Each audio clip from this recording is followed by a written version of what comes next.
കേരളത്തിലെ മുഖ്യമന്ത്രി ചർച്ച 5 വർഷത്തേക്ക് 5 മന്ത്രിമാരെ തിരഞ്ഞെടുക്കും പരിഹസിച്ച നരേന്ദ്രമോദി. ഇത് സത്യം പറഞ്ഞാലേ നരേന്ദ്രമോദി മാത്രമല്ല ഇവിടെ പറയണത്, ഒട്ടുമിക്ക ആൾക്കാരും പറയണത് ഇതൊക്കെ തന്നെയാണ്. എന്താ പറയണത്, തിങ്കളും ചൊവ്വയും ഒരാളാവട്ടെ, ബുധനും വേറെ ആളാവട്ടെ, വെള്ളിയും ശനി വേറെ ആളാവട്ടെ, പിന്നെ ഞായറാഴ്ച എന്താ ലീവ് എന്നോ, ഇങ്ങനെയൊക്കെയാണ് ആൾക്കാർ ഇവിടെ പറയണത്. ഇപ്പോഴും ഈ നിമിഷം വരെയായിട്ട് ഇവർ നിയമിച്ചിട്ടില്ല ആരാണ് മുഖ്യമന്ത്രി എന്നുള്ളത്. അതുവരെ തീരുമാനിക്കാത്ത കാലത്തോളം ഇതേമാതിരിയുള്ള വാക്കുകൾ, പരിഹാസങ്ങൾ ആൾക്കാർ ഇവിടെ പറയും. അത് ഇവിടെ കേൾക്കുന്ന ഇവിടെ ചെയ്യണം.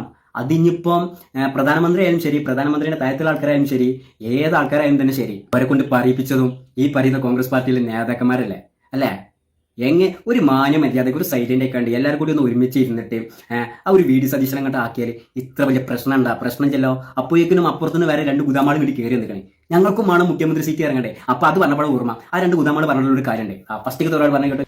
അപ്പൊ അതുകൊണ്ട് മന്ത്രിയാവാൻ എനിക്കൊരു താല്പര്യമില്ല. ഞാൻ 3 വർഷക്കാലം മന്ത്രി ആയില്ലല്ലോ. എന്താ പറഞ്ഞേ? മന്ത്രിസ്ഥാനം ഒന്നും ഞാൻ ആഗ്രഹിക്കുന്നില്ല, എനിക്ക് വേണ്ട എന്നാണ് നമ്മൾ ചെന്നിത്തലകാക്ക പറഞ്ഞത്. ഇനി മറ്റേ ഗോപാലിന് പറഞ്ഞ കേൾക്കണ്ട. മുഖ്യമന്ത്രി ചർച്ച നടത്തുന്നവർ നടത്തട്ടെ, എനിക്ക് അതിനകത്ത് യാതൊരു താല്പര്യമില്ല. കേട്ടില്ലേ? ഈ 2 ഗുണാപ്പന്മാർ ഇവിടെ പറഞ്ഞിക്കണേ മന്ത്രിസ്ഥാനം ഞങ്ങൾക്ക് വേണ്ടെന്നുള്ളത്. പിന്നെ എന്ത് തേങ്ങ കണ്ടിട്ടാണ് പിന്നെ ഇവര് 2 ആൾക്കാരും ഇതിങ്ങനെ അങ്ങോട്ടും ഇങ്ങോട്ടും ഇങ്ങനെ പോയി കഴിച്ചത്?